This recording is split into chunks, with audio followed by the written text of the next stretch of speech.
Okay, so are you any good at making a paper aeroplane? If you want to try this at home whilst I'm talking through this, then please do. So I'm going to make a couple of different types. One, I'm going to make this a little bit broader, so that it's a bit wider. It's prioritising the kind of wingspan. And I'm going to make a series of more slender ones, so more streamlined. And you can see the sort of difference in thickness with some variation in the number of folds, the number of times I've gone folding that over. So let's try a couple of these out. I'll try not to hit the dog who's just over there.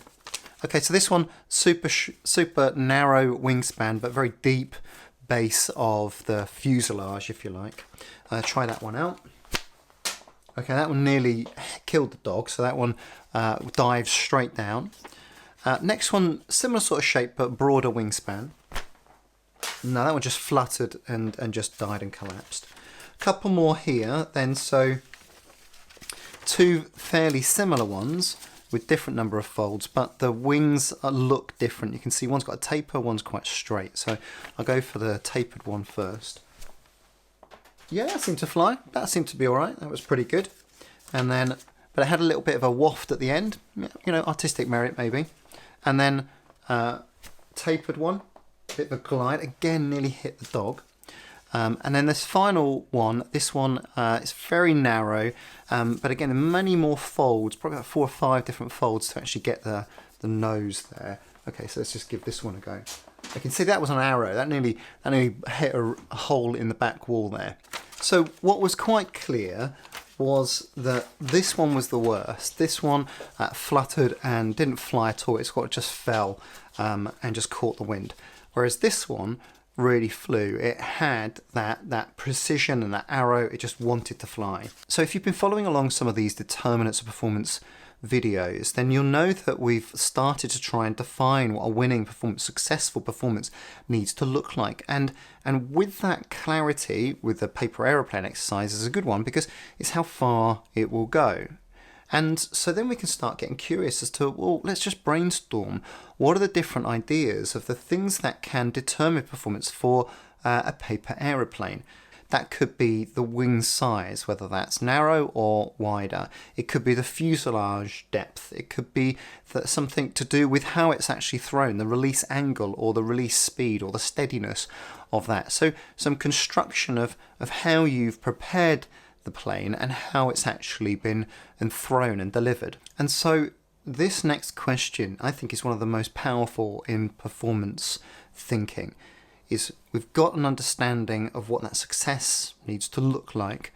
Well, what determines success in the event that you're trying to influence? And with the paper aeroplane example, just through experience, just having 20 people in a room starting to throw planes around, and you can start to see those factors that determine success and those that don't. And you can get a clear idea that that slender, tight, multiple fold nose is much stronger design than the flappy, wide wings. And for this first phase is that you want to keep these relatively high level. They need to sort of group together and be umbrella determining factors that beneath which several can sit. If I take that 800 meter example from our last video, you can deconstruct those into two areas where you're sort of building the engine, get that fitness, build the engine for the athlete, and then make sure you deliver it in competition. Now I'd call this first level the level 1 determining factors. And so then you can imagine what the next question is what determines each of those level 1 factors?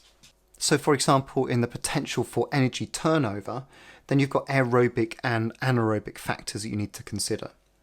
And then equally on the minimizing energy expenditure in performance, you've got the tactical method that's delivered and preparedness. How ready are you? And then it goes on again. So we've got our tactical method, preparedness, aerobic, anaerobic. And then beneath that, what determines that particular level 2 factor? And now you start to develop your model. In this particular instance for this 800 meter runner, the tactical method would have something about pacing. Under preparedness, you might be thinking about the type of warm-up that you're using, high-intensity priming warm-up, the 15-minute post-cool-down, ice baths between rounds, for example, ergogenic supplements, carbohydrate drinks, bicarbonate, citrate, all these sorts of different ideas.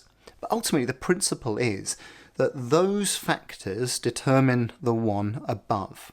Those are the things that you can influence.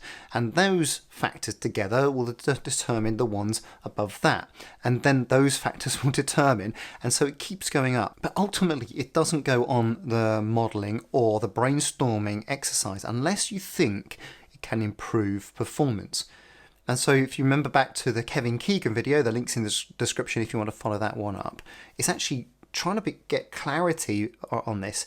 It's really helpful to reject factors that you don't think improves performance or you distracts from performance. And in that sense, what you're able to do is more cleanly focus on the things that actually make a contribution. So now it's about getting organised. And so there's different approaches that you can take for this. I tend to prefer the flowchart approach, where you've got that successful winning performance at the top, and then you've got your priority factors, almost as a subordinate way in which you can visualize the importance and the hierarchy, and it reports in.